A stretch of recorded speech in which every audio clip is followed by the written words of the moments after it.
Бажаю здоров'я, шановні українці України. I wish you health, fellow Ukrainians. It was a day that Ukraine's history will definitely remember. There is a positive signal from the European Commission, a recommendation to start negotiations on our country's membership in the EU.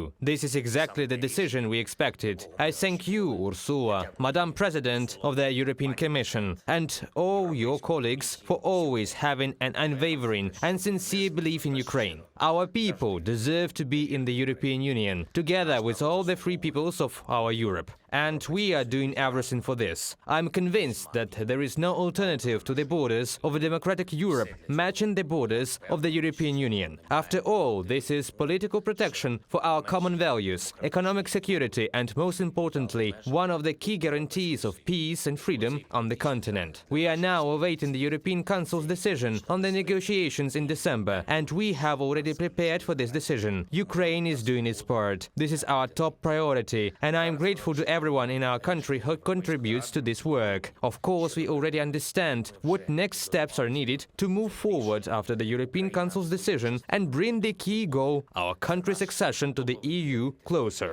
Ukrainian freedom, Ukrainian institutions, our common European home will only get stronger. The ambassador of the European Union to Ukraine, Mrs. Katarina Maternova, handed me the report of the European Commission. Relevant meetings have already been held with representatives of the government and the Verkhovna Rada on the draft laws and reforms that are at the heart of our transformation of our state, and at the heart of our movement to the European Union. And I hope that the European Commission will start implementing its part of the joint work as soon as possible, assessing the compliance of Ukrainian legislation with the EU acquis. I spoke with the President of Moldova, Maya Sandu, and congratulated her on the European Commission's decision for Moldova. We will coordinate our steps towards the European Union. It is important for Ukraine and the whole of Europe that Moldova is as successful and stable as possible. We will help. By the way, I informed Madam President about our actions to protect people in the Middle East. Ukraine has already helped evacuate 36 Moldovan citizens from the Gaza Strip.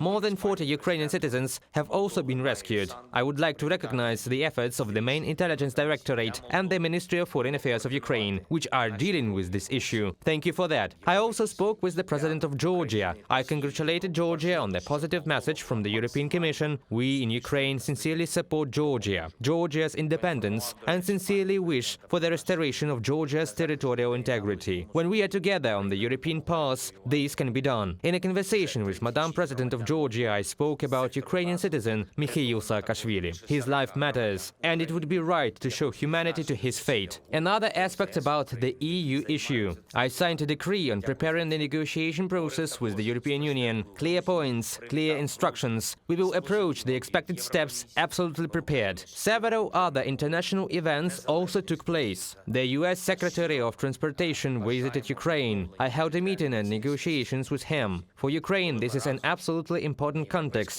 The development of our infrastructure, strengthening existing ties with the world and creating new ones. Reconstruction. I am grateful to Mr. Secretary for his understanding of Ukraine. One more thing. A conversation with Mr. Prime Minister of Japan. I thanked Fumio for helping our country and for Japan's leadership in protecting international law. We discussed our next steps: security, diplomatic and economic. Japan is among those who do the most to support our freedom. And this is just one of our days. Ukraine's power is evident. Ukraine's successes in international work and in achieving our goals are evident. Solidarity with Ukraine is felt in all parts of the world. I finished this day talking to university students from Mexico, young men and women who are sincerely interested in Ukraine and want to know the truth about Ukraine and the Russian war against our country. I'm grateful for the words of support, and I'm grateful for every question that was asked. Mexico, by the way, was represented at the meeting of advisors on the peace formula that took place recently. The European Union, Moldova, Georgia, the United States, Japan, and Mexico. I'm grateful to everyone in the world who helps. Glory to all our people who are fighting and working for Ukraine, our warriors. I thank you for every step you take, for your strength which allows Ukraine to live. Glory to Ukraine.